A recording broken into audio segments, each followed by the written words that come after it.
କୁହନ୍ତୁ।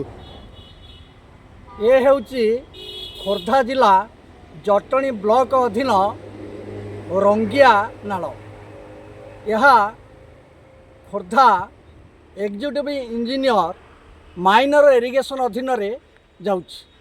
ଏହି ନାଳ ଉପରେ 5ଟି ପଞ୍ଚାୟତର ଜନସାଧାରଣ, ଗୋରୁ ଗାଈ ଏବଂ ଜମିବାଡ଼ି ନିର୍ଭର କରେ, ଯଥା ଛଣଘର, କନ୍ତିଆ, ଜାମୁକୋଳି, ପ୍ରଧାନ ସାହି ଏଇଭଳି ଅନେକ ପଞ୍ଚାୟତ ରହିଛି।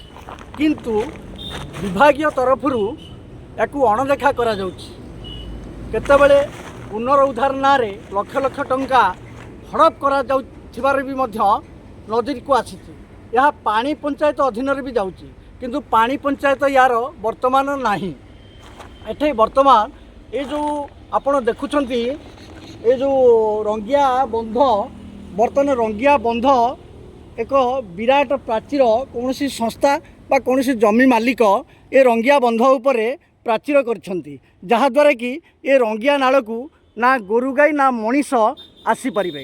ଏବଂ ଏପଟ ସାଇଡ଼ରେ ବି ମଧ୍ୟ ଏକ ନର୍ସରୀ ଦ୍ୱାରା ବି ମଧ୍ୟ ଅବରୋଧ କରାଯାଇଛି। ଏପଟେ ବି ମଧ୍ୟ ଜ୍ୱର ଭିତରକୁ କେହି ଆସିପାରିବେ ନାହିଁ। ଏବଂ ସବୁଠାରୁ ବଡ଼ କଥା ହେଲା, ଏଠି ବିଭାଗୀୟ ତରଫରୁ କୌଣସି ସୂଚନା ଫଳକ ନଥିବାରୁ ଯେତେ ସବୁ ଅଳିଆ ଆବର୍ଜନା ବିଭିନ୍ନ ଅଞ୍ଚଳର ଲୋକମାନେ କିଏ ବାଇକରେ ତ କିଏ କାରରେ ଆସି ଏଠି ଅଳିଆ ଆବର୍ଜନା ପକାଇ ବର୍ତ୍ତମାନ ଏଇଟା ଗୋଟେ ଆବର୍ଜନା କୁଣ୍ଡରେ ପରିଣତ ହୋଇଛି।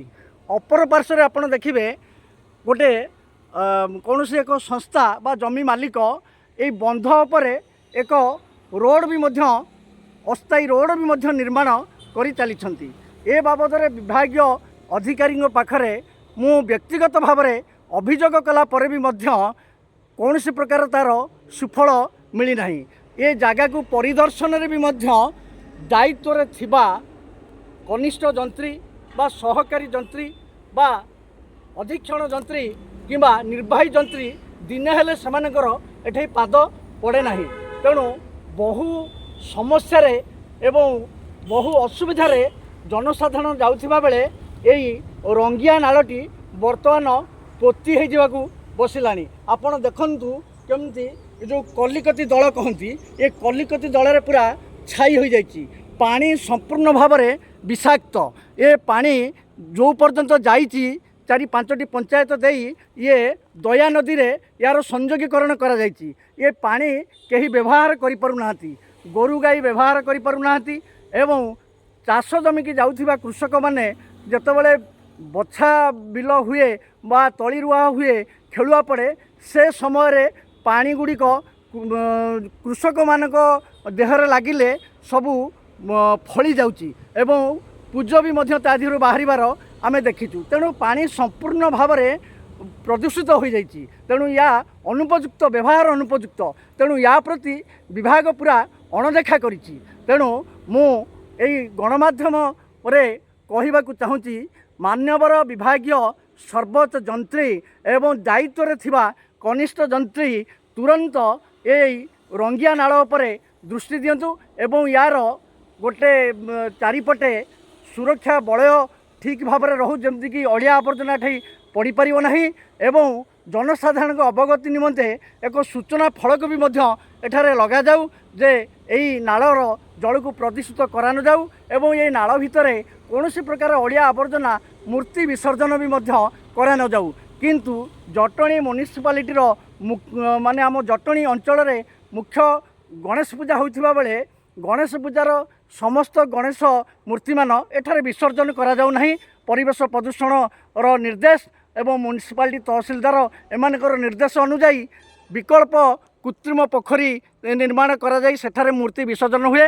କିନ୍ତୁ ଏ ପାଖାପାଖି ଯେଉଁ ଗ୍ରାମମାନଙ୍କରେ ସବୁ ମୂର୍ତ୍ତି ପୂଜା ହୁଏ, ସମସ୍ତ ମୂର୍ତ୍ତି ଏହି ନାଳରେ ପକାଇ ଦିଅନ୍ତି। ତେଣୁ ଏଥିପାଇଁକା ଲୋକମାନଙ୍କୁ ସଚେତନ କରାଯିବା ପାଇଁ ଏକ ସୂଚନା ଫଳକ ଏଠାରେ ମରାଯାଉ ଏବଂ ଏ ଯେଉଁ ପ୍ରାଚୀରଟି ଆପଣ ଦେଖୁଛନ୍ତି, ଆକୁ ଗୋଟେ ବିଭାଗୀୟ ତରଫରୁ ସରଜମିନ ତଦନ୍ତ କରାଯାଉ।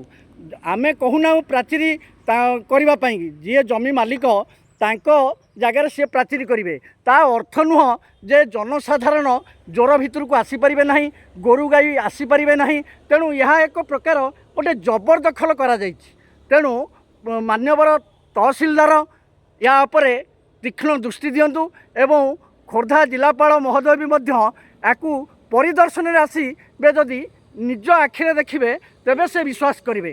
ତେଣୁ କିଭଳି ଭାବରେ କେଉଁ ସଂସ୍ଥା ବା କେଉଁ ବ୍ୟକ୍ତି ବିଶେଷ ଏଇ ଜ୍ୱରର ବନ୍ଧଟାକୁ ଜବରଦଖଲ କରିଛନ୍ତି। ତେଣୁ ତୁରନ୍ତ ୟାର ଗୋଟେ ସରଜମିନ ତଦନ୍ତ କରାଯାଉ। ଜଟଣୀରୁ ବୀରକିଶୋର ବାରିକ ଆଉ ସତ୍ୟବ୍ରତ ପରିଡ଼ା।